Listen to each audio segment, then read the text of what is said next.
All right, folks, welcome aboard. Big hour coming up here. You're not going to want to miss any of it. In the wake of this horrific stabbing spree at the high school outside of Pittsburgh, and, of course, the call for guns and, common sense dictates if you have a gun to protect yourself or your family that you'll be protected better than in a place where there is no gun. But Eric Holder wants to make it so that even if you have a gun, it only can be used by you. That means if you have a gun in the home and you're incapacitated, let's say, God forbid, or it's your gun and your wife knows how to use it, she wouldn't be able to use it. Listen to Eric Holder here in Cut 19. Give a listen to this. I think that one of the things that we learned when we were trying to get past those common sense reforms last year, Vice President Biden and I had a meeting with a group of technology people and talked about how guns can be made more safe by making them either through fingerprint identification, the gun talks to a bracelet or something that you might wear, how guns can be used only by the person who is lawfully in possession of the weapon. So he wants you to wear a bracelet of some sort that would allow you to use the weapon. So let's say it's the bracelet idea. Don't you love the bracelet idea?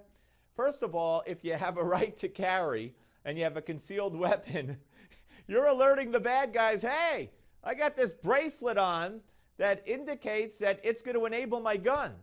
So you're a walking advertisement, which, there's positive and negatives. The criminal will just go to somebody who doesn't have the bracelet, and therefore you can assume that they have a sign on them that says, I have no gun.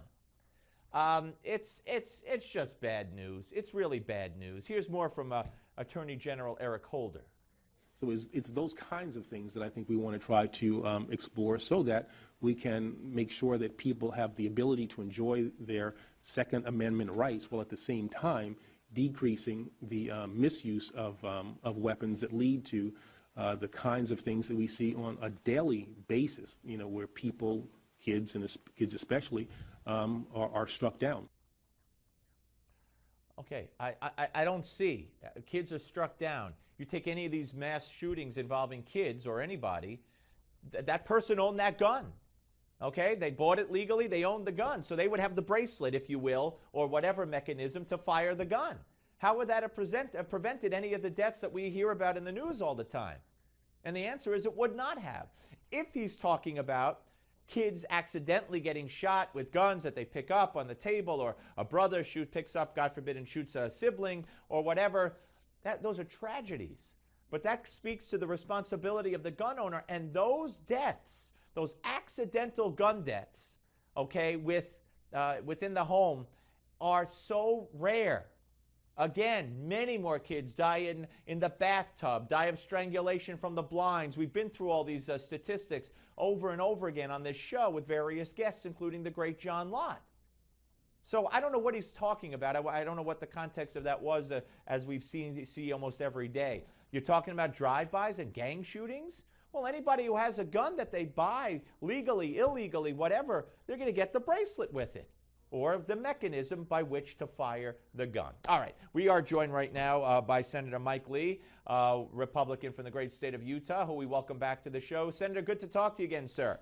Good to be with you, Steve. Thank you very much. My pleasure. I know it's been a busy day there in the Senate. Before we get to a bunch of stuff, the great piece you wrote at National Review on what the Republicans need to do, in your view, on cronyism and Obamacare, let me ask you about what's going on in the Senate, and that is this attempt to spread, I guess, Bush derangement syndrome and bring up Bush and Cheney as the boogeymen again, and as we head towards November, and Dianne Feinstein saying that she's outraged, and this report will show that, Dick Cheney and George Bush were un-American in their actions, when, we've had advisors to both Bush and Cheney on this show in the past 2 days, and they say Dianne Feinstein knew about all of this, as did most members on that committee, because they were informed along the way as this was happening.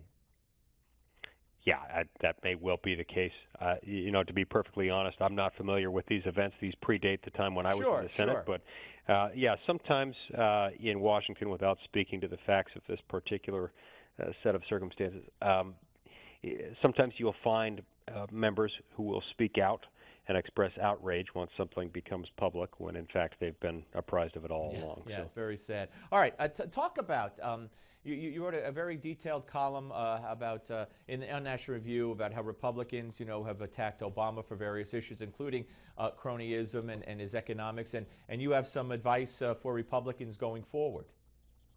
Yeah, I think that what we need to do is to protect the American people from the sort of crony capitalist collusion that often occurs between big government, big business, and big special interests. What we need to be focused on is the need to create jobs and promote economic growth and opportunity by allowing small business and forcing big business to compete on a level playing field where success depends on customer service and not on political connections. So I think this is an important thing to bring out now. I think this fits neatly within what Republicans are supposed to stand for, and it's something that I think will help expand our reach as Republicans. Well, and you also believe that Republicans need to present an alternative to Obamacare, and I want you to expand upon that. But also, this is at a time where you've seen in the House, for instance, the Republicans, John Boehner at the helm, of course, have said to Congressman Camp, for instance, no way we're tackling tax reform right now. We have this thing called Obamacare on the table. We don't want to muddy the waters. We don't want to bring up anything else, tax reform or anything, going forward between now and the November election. So what do you think of that strategy? And then talk about what you'd like to see possibly as an alternative to Obamacare. Well, I respectfully but strongly disagree with that kind of strategy, the one that says let's just sit back and allow Obamacare to do the work for us, to bring us an election in November. That doesn't really work, and experience has taught us that we as Republicans are more likely to win elections when we have our own agenda. And so that's one of the reasons why it's important to get behind this anti-crony capitalism agenda right now. And we need to do it for several reasons. We need to do it to fix the economy. We need to do it because it's a matter of basic justice. And we need to do it because we purport to be the party of free enterprise and equal opportunity. And so it's important for us to get behind things that we're for, in addition to calling out the things that we're against.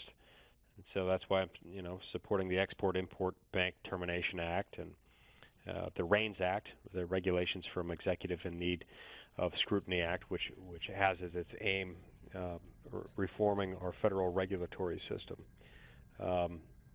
We've got a lot of these proposals that Republicans have backed, but that we have yet to fully connect to the public in terms of explaining how some of these policies will actually promote economic mobility, particularly among the poor and the middle class. And that's what we've got to do a better job of doing. Well, of course, it's one thing to present that, and I think it's important, but to turn it into actual policy, first the House would have to bring it up, and assuming they've got something through the House, there's no way on the face of the earth, I'm sure you'd agree, Senator, that Harry Reid is going to want anything to do with anything that any of you with the little R next to your name decides to fight for or try to bring to the floor for a vote.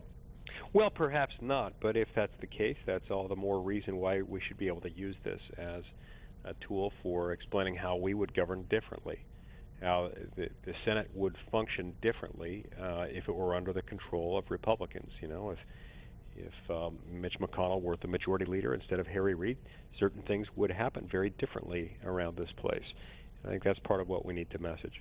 And what about Obamacare? Is there a particular plan that you're in favor of? Is there anything, or is it just that you feel, and again, nothing on this issue, certainly nothing is going to get past the Senate. So just that you feel that Republicans need to rally around one plan and go out there and run on it, as well as running against what we now have?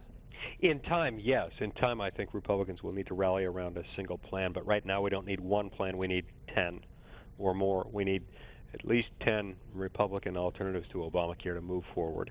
And they need to have some common themes. They need to use tax code incentives, whether credits or deductions or something in between.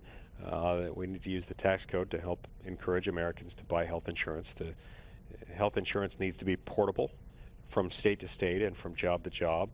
And whatever plan we adopt then needs to put patients and their doctors back in charge of making health care decisions rather than leaving those decisions to government bureaucrats in Washington.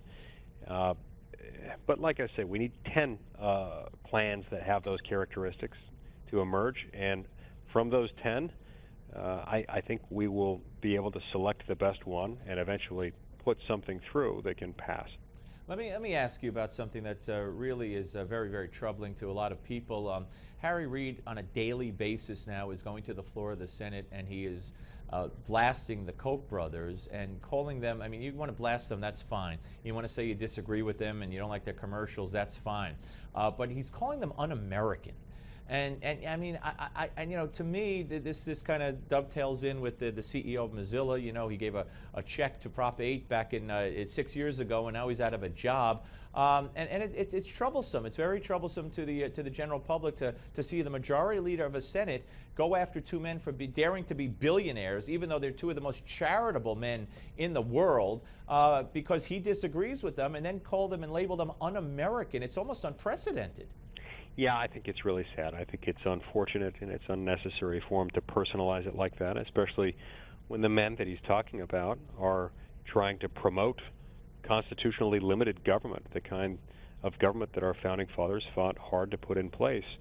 They're seeing the greatest civilization the world has ever known being put on a wrong course by failed progressive policies that have actually enhanced rather than diminished the income inequality that our friends on the left so like to cry out against.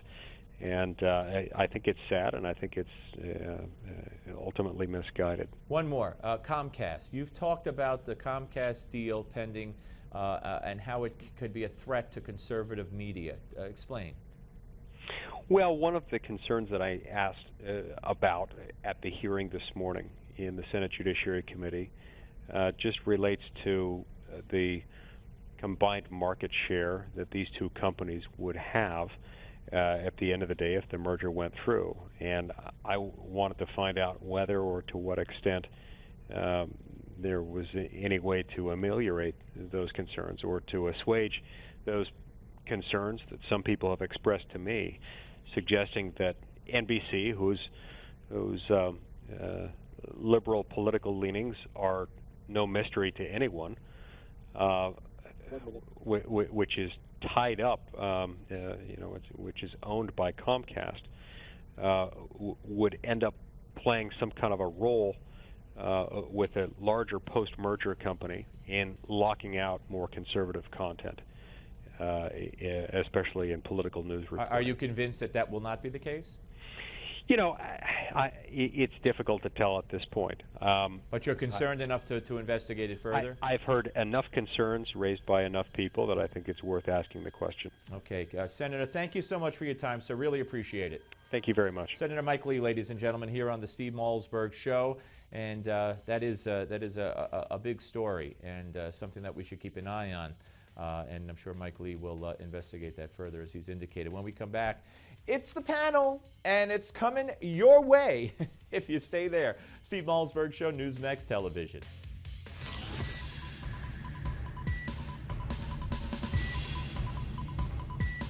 We don't just talk about the news, we talk to those making news. This is the Steve Malzberg Show.